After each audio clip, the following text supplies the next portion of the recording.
오늘 출애굽기 17장 1절에서 7절 말씀을 우리가 공독해 드렸습니다. 출애굽기 12장에 보면 이제 이스라엘 백성들 6월절 어린 양의 피를 바르고 바로의 손에서부터 해방이 되고, 근데 하나님께서는 그들을 하필이면 홍해 앞으로 인도하셨어요. 다른 데로 이렇게 우회해서 갈 수도 있었는데 굳이 홍해 앞으로 인도하셨어요. 그리고 원망하는 백성들한테 홍해를 갈라서 건너게 하셨습니다. 그렇게까지 한 이유가 있습니다. 그리고 또 건너서 광야에 들어가자마자 16장에 보면 15장 같은 데 보면 또 먹을 수 없는 마라의 물이 있었지만 그 쓴물을 단물로 변화시켜 주셨어요.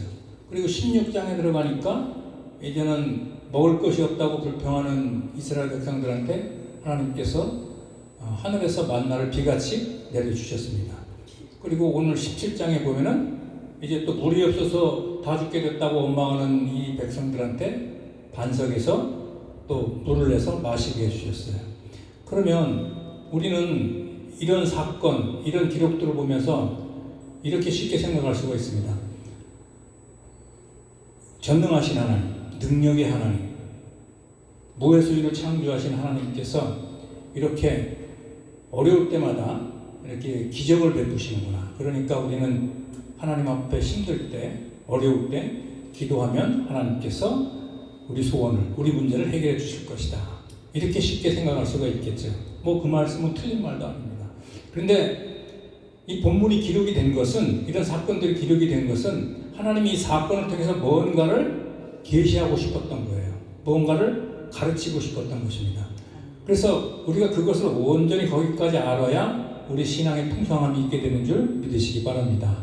그래서 오늘 보니까 1절을 같이 한번 읽어보시죠. 이스라엘 자손의 온 회중이 여호와의 명령대로 신광야에서 떠나 그 노정대로 행하여 르비딤의 장막을 쳤으나 백성이 마실 물이 없는지라. 이스라엘 백성들이 자기들 마음대로 떠난 게 아니에요. 주님의 명령대로 따라 행했다고 했어요.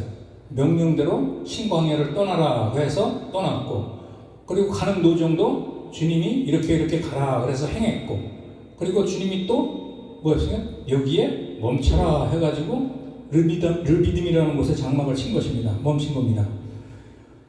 그러면 당연히 우리가 생각하기에는 말씀에 순종을 했으니까 뭔가 좀 역사가 일어나야 될 것 아닙니까? 그죠? 여기 지금 보면 큰 오아시스 같은 것이 나타나서 이스라엘 백성들과 생축들을 다 먹게 할 만한 그런 놀라운 역사가 일어나야 되잖아요. 그런데 오히려 정반대 현상이라는 거죠. 뭡니까? 물이 없었다 이거죠. 물이 없었다. 말씀대로 순종을 했는데, 말씀대로 쫓아갔는데 아무런 일도 안 일어나고 오히려 상황은 더 어려워졌다 이거죠. 그러면 이런 경우에는 뭐가 있는 거예요? 하나님의 어떤 큰 뜻이 있는 거예요. 뭔가 그 사건을 통해서 우리한테 가르쳐주고자 싶어 하시는 것이 있는 것입니다. 제가 예를 하나 들면, 신학교를 들어갔는데, 신학교 들어갔을 때 우리 동기 한 분이 직장에서 열심히 직장 생활을 하다가 하나님의 음성을 듣고 부르심을 받고 신학교로 온 거예요. 그런데 이제 오기가 쉽지 않은 거예요. 왜 그러냐면 그 부인이 신학교 가는 것을 철저하게 아주 반대하고 핍박을 했습니다. 당신 신학교 가면 나는 이혼하겠다. 안 살겠다. 그런데 이 양반은 너무나 부르심이 선명했기 때문에 그것을 꺾고 갔단 말이에요. 그러니까 부인이 가는 건 좋다. 나중에 목사하거나 목사 안수를 받거나 교회하면 난 그때는 당신하고 살지 않겠다. 그렇게 얘기를 해서 그걸 무릅쓰고 다녔어요. 이제 다 다녔는데, 다니면서 졸업반 되니까 이 동기들이 다 이제 개척을 알아보고 또 어디 큰 교회 부교육자로 들어가고 이렇게 막 준비를 하는데 자기는 정작 아무것도 할 수 없는 거야. 왜냐하면 부인이 너무 핍박을 당하고 가족들도 완강하게 거부를 하니까. 가족을 먹여 살려야지 신학교를 왜 가느냐 이거죠. 왜 가느냐. 그래서 다른 분들은 다 이렇게 준비하고 벌써 들어가서 사역을 하고 있는데 이분은 오랫동안 아무것도 못하고 있었던 거예요. 그냥 기도만 하고 있었던 거예요. 그러면서 하나님 앞에 기도한 거예요. 하나님, 내가 부르심을 받고 하나님 앞에 순종대로 이렇게 순종해서 신학교로 왔는데 제가 할 수 있는 것이 아무것도 없습니다. 도대체 저를 왜 신학교에 보냈습니까? 계속 이런 기도를 한 거예요. 그런데 어느 날 주님이 음성을 들려주신 것이지. 뭐라고 들려주셨냐면 내가 있는 곳이 어디냐? 내가 지금 있는 곳이. 그러니까 저 직장에 있는데 직장 생활로 가정만 왔다 갔다 해. 그 직장을 복음화시키라 해요. 직장을 복음화시켜라. 그 음성이 너무 크게 들려와가지고 그날부터 기도를 한 거예요. 그분이. 이제 9시까지 출근이면 8시까지 먼저 회사에 가가지고, 회사가 좀 제법 큰 회사였더라고요. 그러니까 들어가서 거기서 한 1시간 동안 하나님 앞에 준비한 거예요. 이 직장을 복음화시키기를 위해서 저를 불렀으니까 하나님 저를 사용해 주시고 길을 열어달라고, 문을 열어달라고. 그러면서 하나님이 지혜를 주시는데 먼저 예수 믿는 사람이 누군가 있나 먼저 살펴본 거죠. 그런데 한 2-3 사람이 있어. 만났어. 그래서 그들한테 자기 의도를 듣고 내가 하나님의 음성을 듣고 여기서 우리가 예배를 드리기를 원하는데 동참을 하겠느냐 그랬더니 2-3 사람이 기꺼이 동참을 하더라 이거죠. 그래서 거기서 와서 일터에 들어가 9시부터 시작인데 8시부터 와서 1시간 동안 서로 기도를 한 거예요. 교사성에서. 근데 하다 보니까 진짜 점점 그 소문을 듣고 사람들이 한 사람 한 사람씩 모이게 된 거죠. 모이게 되니까 그 회사 사장님이, 회장님인지 사장님인지 그 사실을 알고 아예 예배당을 내준 거예요. 건물로. 예배당을 내줘서 그러니까 사람들이 점점 와서 일주일에 한 번씩 거기서 예배를 드릴 수 있도록 사장님이 배려를 해주셨고, 그래서 그게 회사 교회가 됐고 그 양반이 사목이 된 거죠. 이렇게 사목. 그러니까 하나님의 뜻이 말씀대로 갔는데 움직였는데 오히려 더 큰 어려움만 있고 핍박이 있지만 거기에는 하나님의 뜻이 있었다 이거죠. 바로 그분이 그래서 자기 동료들처럼 개척 안 하고 그냥 그 회사를 위해서 계속 말씀 가르치면서 목회를 하고 있었던 거지 뭐. 그래가지고 그렇게 간증을 하면서 제가 들었어요. 그러니까 지금 이스라엘 백성들이 말씀 따라 갔는데 마실 물이 없다. 다 목말라서 죽게 되었다. 그럼 여기에는 하나님의 뭔가 뜻이 있다는 것이죠. 뜻이 있다는 것. 그 뜻이 뭐냐? 이거는 이제 설교 마치면서 우리가 보도록 하겠습니다. 자, 2절 같이 한번 읽어보시죠. 백성이 모세와 다투어 가로되 우리에게 물을 주어 마시게 하라. 모세가 그들에게 이르되 너희가 어찌하여 나와 다투느냐? 너희가 어찌하여 여호와를 시험하느냐? 갔는데 순종해서 갔는데 오히려 상황이 악화되니까 이제 백성들이 시험이 들었어요. 시험이 들어서 모세와 다투었다 그랬습니다. 모세와 다투면서 물을 줘 마시게 하라고 협박까지. 가만 놔두면 이제 돌을 던지게 될 수 있는 그런 상황까지 간 거예요. 그때 모세가 뭐라고 합니까? 2가지를 얘기를 합니다. 너희가 어찌하여 나와 다투느냐? 먼저 이렇게 얘기죠. 이 말이 무슨 말이에요? 내가 언제 가라 그랬느냐? 내가 언제 가자 그랬느냐? 하나님께서 신광야를 떠나라 그래서 떠났고, 그리고 노정을 다 하나님께서 말씀대로 인도하셨고, 하나님이 이곳에 서라고 해서 멈췄는데 물이 없는 걸 어떡하냐? 왜 나와 다투느냐? 하나님 앞에 물어봐라. 이 얘기 아닙니까? 이 얘기를 하는 거예요. 그래서 또 하나 얘기를 하는데 너희가 어찌하여 여호와를 시험하느냐? 또 이렇게 얘기를 하는 거예요. 모세가. 그러니까 모세와 이스라엘 백성들이 모세와 다투는 것이 곧 여호와를 시험하는 거라 이거예요. 그럼 뭘 시험하는 거냐? 7절에 보니까 한번 읽어보시죠. 그리고 그곳 이름을 마사라 또는 무리바라 불렀으니 이는 이스라엘 자손이 다투었으며 또는 그들이 여호와를 시험하여 이르기를 여호와께서 우리 중에 계신가 아닌가를 하였습니다. 그러니까 이들이 지금 뭘 시험한 거예요? 여호와께서 우리 중에 계신가 안 계신가를 시험한 거라는 거예요. 그러니까 모세와 다툰 것이 뭐냐면 여호와께서 우리 중에 계신가 안 계신가를 시험한 것이라고 이렇게 얘기합니다. 그럼 이것이 왜 같은 것이냐? 이건 이스라엘 백성들의 경험치에서 나온 거거든요. 우리가 잘 아시는 대로 이제 6월절 어린 양의 피를 바르고 하나님이 홍해 앞으로 인도했는데 이제 애국 군대가 쫓아오고 앞에는 홍해가 길을 막고 그러니까 원망 불평하잖아요. 그때 하나님이 모세한테 지팡이를 가리켜서 홍해를 하나님이 나타나서 홍해를 갈리시잖아. 그러니까 원망하고 불평하니까 하나님이 나타나셔서 뭐 한 거예요? 홍해를 갈랐지요.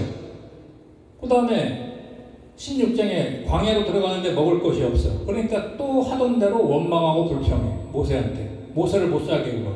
그러니까 하나님이 또 나타나셔서 하늘에서 만나를 빛처럼 내려주셨어요. 15장에서도 마찬가지고. 그러니까 이들이 깨달은 게 뭐냐면, 경험하게 된 게 뭐냐면, 무슨 일이 닥칠 때, 힘들 때, 모세한테 불평하고 원망하고 모세를 못 살게 굴면 하나님이 나타나셔서 문제를 해결해 주시는구나. 이걸 경험하게 된 거예요. 못된 걸 경험하게 된 거지. 그러니까 이렇게 된 거예요. 그러니까 오늘 본문에서도 마찬가지라는 말이죠. 지금 물이 없으니까 역시 모세를 대적해서 원망하고 모세와 지금 다투어. 돌을 잘못하면 돌을 던질 상황이에요. 지금 이런 상황이 되니까. 그러니까 왜 그랬겠어요? 모세를 대적하면 하나님이 나타나셔서 또 우리 이 목마름을 해결해 주실 것이구나. 이게 바로 여호와를 시험하는 거다 이거죠. 여호와가 여기에 계신가 안 계신가를 시험했다 이거죠. 시험했다. 그래서 이제 4절 본문 보세요. 4절 시작. 모세가 여호와께 부르짖어 이르되 내가 이 백성에게 어떻게 하리까? 그들이 조금 있으면 내게 돌을 던지겠나이다. 3절을 안 읽었구나. 3절을 보면 거기서 백성이 물을 가라매 그들이 모세를 대하여 원망하여 가로되 당신이 어찌하여 우리를 애굽에서 인도하여 내어 우리와 우리 자녀와 우리 생축으로 목말라 죽게 하느냐. 그러니까 모세가 너 왜 나하고 다투느냐, 왜 여호와를 시험하느냐 이렇게 얘기했는데도 그만하면 그쳐야 되는데 워낙 목말라서 다 죽게 생겼으니까 계속해서 원망을 하는 겁니다. 그때 이제 모세가 하나님 앞에 기도하죠. 4절, 5절, 6절을 같이 한번 읽어보겠습니다. 또다시 시작. 모세가 여호와께 부르짖어 가로되 내가 이 백성에게 어떻게 하리이까? 그들이 얼마 아니면 내게 돌질하겠나이다. 여호와께서 모세에게 이르시되 백성 앞을 지나서 이스라엘 장로들을 데리고 하수를 치던 네 지팡이를 잡고 가라. 내가 거기서 호렙산 반석 위에 너를 대하여 서리니 너는 그 반석을 치라. 그것은 물이 나리니 백성이 마시리라. 모세가 이스라엘 장로들의 복종에서 그대로 행하니라. 자, 모세는 백성들은 일만 닥치면 하던 대로 원망을 하는데 모세는 하던 대로 또 기도를 하는 거예요. 하나님 앞에 불을 짓습니다. 그런데 지금 여기서 한 가지 말씀드릴 것은 우리가 기도라는 것을 좀 한번 보자는 거죠. 보통 우리는 이제 기도에 대해서 어떻게 생각을 하냐면 기도의 양을 많이 늘려야 하나님이 응답하실 것으로 생각하는 경우가 굉장히 많죠. 우리도 지금 이 기도회를 통해서 오랫동안 기도하면서 하나님이 응답해 주시기를 소원하면서 이 자리에 모였습니다. 그래서 많은 사람들이 어떻게 생각을 하냐면 하나님 앞에 오랫동안 하나님 앞에 부르짖고 간구하면 하나님께서 감동을 하셔가지고 우리 기도에 응답하실 것이다 라고 하는 그런 생각을 가지고 기도하는 사람들이 굉장히 많습니다. 쉽게 말해서 지성이면 감천이라는 식이죠. 오랫동안 공을 들이면 하나님께서 감동하셔서 응답을 하실 것이다. 물론 기도는 오래 하면 할수록 좋죠. 기도를 오랫동안 한다는 것은 우리 신앙생활에서 큰 유익이 될 것입니다. 그런데 기도의 본질이 뭐냐면 하나님과의 대화라는 거예요. 하나님과의 대화. 그러니까 하나님 앞에 구체적으로 와서 하나님 앞에 아뢰이면 하나님께서 내 기도를 들으시고 음성을 들려주시고 응답을 하시고 응답을 받았으면 응답받은 대로 순종하는 것. 이게 기도라는 말이죠. 그러니까 우리는 지금 모세가 여기 간단하게 나왔지만 모세의 기도가 훌륭했던 것은 뭐냐면 하나님 앞에 구체적으로 아뢰는 거예요. 하나님. 4절에 보니까 모세가 여호와께 부르짖으되 내가 이 백성에게 어떻게 하리까? 그들이 조금 있으면 내게 돌을 던지겠나이다. 아무것도 아닌 것 같은데 하나님, 저들이 곧 나한테 돌을 던지게 생겼습니다. 제가 어떻게 했으면 좋겠습니까? 이런 상황에서 무엇을 했으면 좋겠습니까? 어떻게 저들한테 물을 먹일 수 있겠습니까? 이렇게 구체적으로 하나님 앞에 아뢰는 거죠. 기도는 것은 하나님 앞에 먼저 나와서 구체적으로 아뢰는 거예요. 아뢰는 거예요. 그게 우선순위가 돼야 되죠. 근데 많은 사람들이 보면은 와서 일방적으로 간구해요. 간구체로 일방적으로 부르짖어. 그걸로 끝나버린단 말이죠. 주여 들어주시옵소서, 해결해 주옵소서, 이 문제를 해결해 주옵소서, 막 이렇게 하다가 그걸로 끝나버리고 일어서는 경우가 굉장히 많죠. 우리 모세 기도를 여기서 배워야 되는 거죠. 하나님 앞에 나가서 구체적으로 아뢰니까 하나님께서 구체적으로 음성을 돌려주셔. 응답을 해주시더라 이거죠. 그게 뭡니까? 5절이잖아요.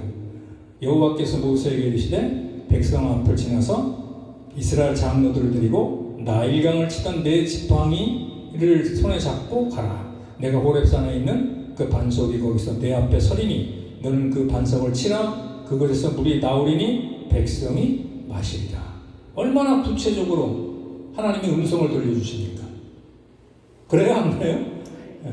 구체적으로 돌려주잖아요. 요 말씀을 잠깐 보면 백성 앞을 지나라 이거예요. 돌을 지금 치려고 지금 마음 먹고 있는 백성 앞을 지나라는 거예요. 그런데 혼자 가지 말고 이스라엘 장로들이 70명이거든요. 이스라엘 장로들은 백성을 대표하는 자들 아닙니까? 그들 70명을 데리고 가라는 거예요.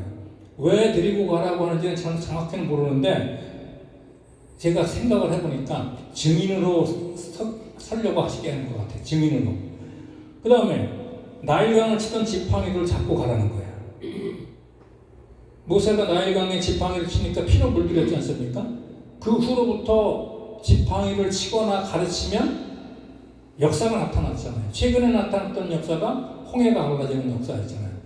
그 능력의 지팡이를 가지고 장로들을 데리고 백성들 앞으로 지나가라. 그렇게 얘기를 하고 있는 겁니다. 그래서 그러면 이제 6절에 보니까 그리고 내가 호렙산에 있는 그 반석이 거기서 내 앞에 서리니 그랬습니다. 호렙산, 시내산인 얘기죠. 시내산에 있는 그 반석이라고 했습니다.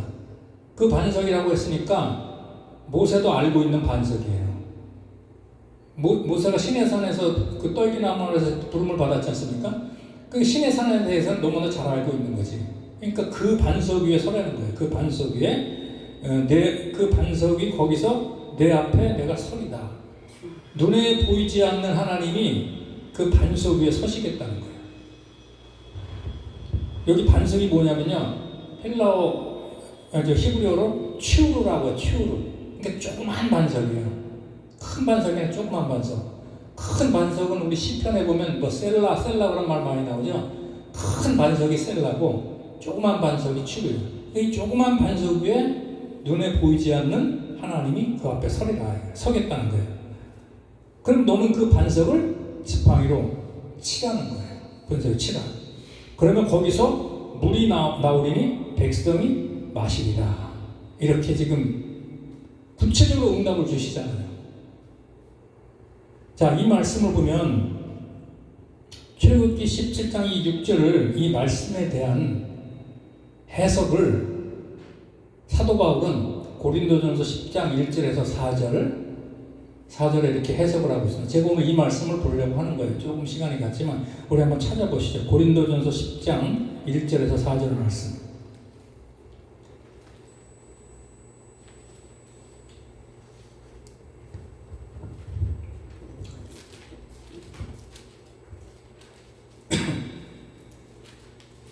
다 찾았으면 먼저 10장 1절 말씀 찾아보시죠. 시작. 형제들아, 나는 너희가 알지 못하기를 원하지 아니하노니 우리 조상들이 다 구름 아래 있고 바다 가운데로 지나며 모세에게 속하여 다 구름과 바다에서 세례를 받고 그랬습니다. 사도 바울이 이건 출애굽기 14장 말씀을 가지고 지금 얘기를 하고 있는 거예요. 그러니까 이스라엘 백성들이 홍해를 건너는 그 사건을 사도 바울은 어떻게 해석을 하냐면 세례를 받았다 이렇게 해석을 하고 있어요. 세례를 받은 것이다. 그럼 우리가 잘 아는 대로 세례하면은 두 가지를 생각해야 되지 않습니까? 하나는 세례라는 게 뭐예요? 죽었다가 살아나는 게 세례입니다. 물속에 들어갈 때 죽었고 물속에서 일어날 때 이게 뭔 소리지? 잠깐. 일어날 때 물속에서 나올 때 다시 살아나는 거 아닙니까? 이스라엘 백성들 홍해 안으로 들어갈 때는 죽은 거예요. 뭐가 죽었냐? 애굽에서 바로의 종살이를 하던 그 옛사람은 죽은 거란 말이죠. 그리고 홍해에서 나올 때는 거룩한 하나님의 백성으로 이제는 다시 살아난 것이죠. 그러니까 6월절 어린 양의 피를 바르고 사단한테 바로의 손에서 해방이 된 이스라엘 백성들은 이제 바로의 종살이했던 그 옛사람은 죽고, 그죠? 그 다음에 이제는 하나님의 백성으로 살아났다. 그게 세례의 개념입니다. 그런데 그게 어떻게 해서 살아났냐면 모세한테 속하여 그랬습니다. 모세한테 속하여. 이 말은 모세와 연합하여. 그러니까 고린도전서 10장 1절 말씀은 뭐를 우리한테 계시를 하고 있느냐면 예수의 십자가의 피로 말미암아 구원을 받은 하나님의 백성들은 옛사람, 사단에 매여서 종노릇하던 그 죄의 종노릇하던 그들은 다 죽었고, 그죠? 어떻게 되는 거예요? 하나님의 거룩한 백성으로 새 생명으로 다시 태어났다. 이것을 지금 해석하는 것이 고린도전서 10장 1절 말씀이라는 것이죠. 그러니까 저 여러분들은 이미 죄에 대해서는 죽었고 하나님에 대해서는 새 사람으로 살아난 줄 믿으시기 바랍니다. 예, 바로 이 말씀을 하는 것이죠. 그 다음에 2절 같이 읽어봅시다. 시작. 3절. 다 같은 신령한 음식을 먹었으며. 이건 이제 출애굽기 16장 말씀을 해석을 하는 거예요. 다 같은 신령한 음식. 그 신령한 음식이 뭐겠습니까? 광야에서 먹은 만나란 말이죠. 만나. 이 신령한 음식이 만나라고 합니다. 그럼 이 신령한 음식은 무엇을 의미하느냐? 다 아시는 말씀이잖아요. 예수님께서 요한복음 6장에 보면은 만나에 대해서 이렇게 얘기하시면서 뭐라고 하시면 내가 하늘에서 내려온 산 떡이다. 생명의 떡이다 그랬어요. 생명의 떡이다. 이 생명의 떡을 먹는 자는 줄이지 않는다. 목마르지 않다. 이렇게 말씀하시지 않습니까? 그러니까 이 신령한 음식은 뭐래게? 바로 예수님을 얘기하는 거잖아요. 예수님의 살과 피. 그 말은 예수님의 말씀, 예수님의 복음이잖아요. 그러니까 이 출애굽기 16장은 뭘 의미하냐면 6월절 어린 양의 피를 바르고 홍해를 건너고 출애굽바의 홍해를 건넌 자들은 이제 광야에 나와서 뭘 먹는 거예요? 만나를 먹는데 그것은 예수 믿고 구원받은 우리들은 죄에 대해서 죽었고 옛사람은 죽었고 새 사람으로 다시 살아났는데 이제 우리의 인생 여정은 뭘 걷고 있는 거예요? 광야를 걷고 있지 않습니까? 이 광야를 걷는 여정 동안 무엇을 먹는다는 거예요? 예수님을 먹는다는 거 아닙니까? 예수님의 말씀, 예수님의 복음을 먹는다는 것이죠. 그것을 계시하는 것이 출애굽기 16장이란 말이에요. 그냥 하나님이 기적을 베푸셨다. 그러니까 그 하나님을 믿고 기적을 구하라. 이것을 계시하시는 것이 아니라 그 16장을 통해서 예수 믿고 구원받은 하나님의 백성들은 이 광야의 여정을 걷는 동안 사람이 떡으로만 살 것이 아니요 하나님의 입으로부터 나오는 모든 말씀으로 사느니라고 하신 것처럼 우리가 이 땅을 사는 동안 하나님의 말씀을 먹고 살아야 된다는 것을 뭡니까? 계시를 하고 있다는 것이죠. 믿으십니까? 예. 네. 좀 딱딱해요 설교가. 자, 그걸 얘기하는 것이고 이제 4절 오늘 말씀입니다. 시작. 다 같이 신령한 음료를 마셨으니 이는 그들을 따르는 신령한 반석으로부터 마셨음에 그 반석은 곧 그리스도시라. 이스라엘 백성들이 광야에서 신령한 반석으로부터 나오는 신령한 음료를 마셨다고 했습니다. 지금. 그러니까 오늘 본문 말씀이에요. 17장 6절에 보니까 출애굽기에 뭐라고 그랬습니까? 하나님이 반석 위에 서시겠다는 거예요. 그리고 모세한테는 내 지팡이로 그 반석을 치라는 거예요. 그러면 반석을 치게 되면 누가 맞는 거예요? 그 위에 서시는 하나님이 맞는 거예요. 그러니까 그 반석은 그 누구십니까? 하나님이신 거예요. 그러니까 하나님을 치라는 거예요. 근데 이거를 사도 바울은 하나님을 예수님이라고 해석을 하고 있어요. 그리스도라 이렇게 해석을 하고 있단 말입니다. 그러니까 반석을 그리스도를 치는 것은 뭘 의미합니까? 예수 그리스도께서 인생에게 매를 맞아서 죽임을 당하는 십자가 사건을 의미한단 말이죠. 십자가 사건. 그래서 예수님이 십자가에서 죽으심으로 말미암아 신령한 음료를 우리한테 내어서 그것을 마시게 하시겠다는 것입니다. 그럼 그 신령한 음료가 뭐겠습니까? 신령한 음료가 요한복음 7장 37절에서 39절 한번 찾아보시죠. 요한복음 7장 37절에서 39절.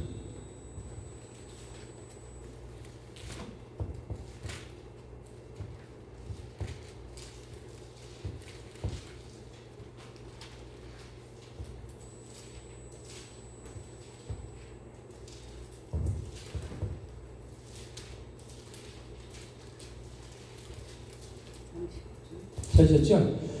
한번 읽어봅시다. 시작. 명절 끝날 곧 큰 날에 예수께서 서서 외쳐 가라사대 누구든지 목마르거든 내게 와서 마셔라. 아까 출애굽기에서는 목마른 자들한테 반석에서 물이 나왔죠.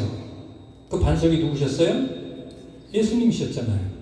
그래서 이렇게 말씀하는 거예요. 누구든지 목마르거든 내게로 와서 마셔라. 그 다음에 나를 믿는 자는 성경의 이름과 같이 그 배에서 생수의 강이 흘러나리라 하시니 39절 이는 그를 믿는 자의 받을 성령을 가리켜 말씀하신 것이라. 그러니까 답이 나왔죠. 반석에서 신령한 음료가 나왔는데 그 반석은 그리스도다. 그리스도가 십자가의 죽으심으로 말미암아 그리스도로부터 신령한 음료가 나왔는데 그 신령한 음료는 뭐라고요? 여기서 지금 믿는 자들이 받을 성령이라 그러잖아요. 성령. 그러니까 이스라엘 백성들이 광야에서 반석에서부터 물을 마셨다는 것은 결국 무엇을 의미하냐면 바로 예수 그리스도의 십자가의 죽음으로 말미암아 보내주실 그 성령을 받아서 목마름, 갈증 이런 것들을 다 해결하게 될 것을 계시하고 있다는 것이죠. 제 말이 좀 약간 좀 서툴지만 중요한 아주 그냥 구속사의 원리거든요. 이것이. 그러니까 이렇습니다. 다시 한번 정리를 해보면 출애굽 사건은 뭡니까? 자, 여러분이 잘 아는 대로 6월절 어린 양 사건은 뭐예요? 예수의 피로 사단의 손에서 마귀의 손에서 해방받는 것이 6월절 어린 양의 피를 바르고 출애굽한 사건 아닙니까? 그들이 홍해 앞에 섰어요. 홍해를 지나가는 사건은 뭡니까?